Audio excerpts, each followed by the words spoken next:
সকলোৱে কয় পৰীক্ষাত টপ কৰিবলৈ হ'লে দিন ৰাতি এক কৰি পঢ়িব লাগিব।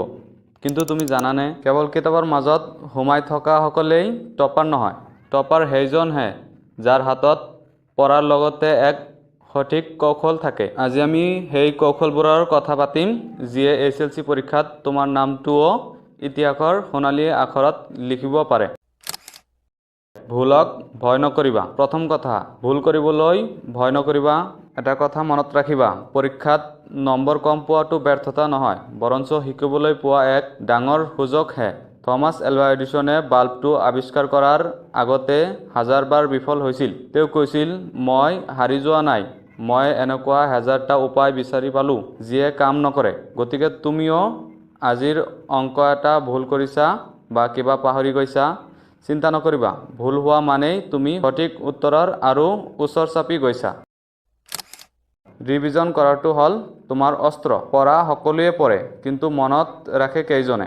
গৱেষণাই কয় যে আমি যি পঢ়ো তাৰ 70%ই 24 ঘণ্টাৰ ভিতৰত পাহৰি যাওঁ। ইয়াৰ পৰা বাচিবলৈ হ'লে তোমাক লাগিব ৰিভিজন।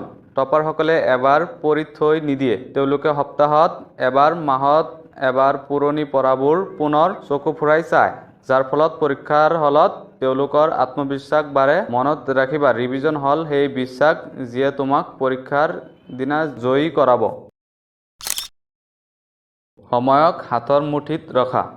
মনত ৰাখিবা, দিনটোত মাত্ৰ 24 ঘণ্টা থাকে। এই সময়খিনি তুমি গেমিং বা ছ'চিয়েল মিডিয়াত নষ্ট কৰিবা নে নিজৰ সপোন সজাৰ কামত লগাবা, সেইটো তোমাৰ হাতত।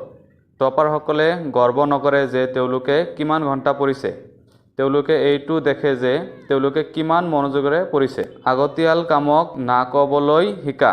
আজিৰ এই ত্যাগেই তোমাক কাইলৈ এজন সফল ব্যক্তি হিচাপে গঢ়ি তুলিব। প্ৰযুক্তিবিদ্যাৰ সঠিক ব্যৱহাৰ। তোমাৰ হাতত স্মাৰ্টফোনটো কেৱল ফেচবুক কৰিবলৈ নহয়, ইয়াক এটা শক্তিশালী অস্ত্ৰ হিচাপে ব্যৱহাৰ কৰা। যিটো বিষয় কিতাপত কঠিন পাইছা সেয়া ইউটিউবত চোৱা, গুগলত চাৰ্চ কৰা। এনে স্মাৰ্ট ষ্টুডেণ্ট হোৱা, কেৱল কিতাপৰ কিট নহয়। শেষত এটা কথা মনত ৰাখিবা, সেই বিশেষ দিনটোৰ কথা যিদিনা তোমাৰ ৰিজাল্ট ওলাব।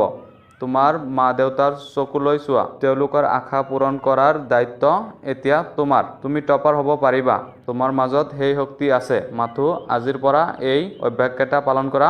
উঠা, জাগ্ৰত হোৱা। আৰু যদি ভিডিঅ'টো ভাল লাগিছে তেনেহ'লে এটা লাইক কৰি জনাই দিব পাৰা। আৰু কমেণ্ট বক্স আছে তোমালোকৰ বাবে, তোমালোকে তোমালোকৰ মতামত জনাব পাৰা। যদি এনেধৰণৰ ভিডিঅ' আৰু বিচাৰা তেনেহ'লে চেনেলটো ছাবস্ক্ৰাইব কৰি ৰাখিব পাৰা।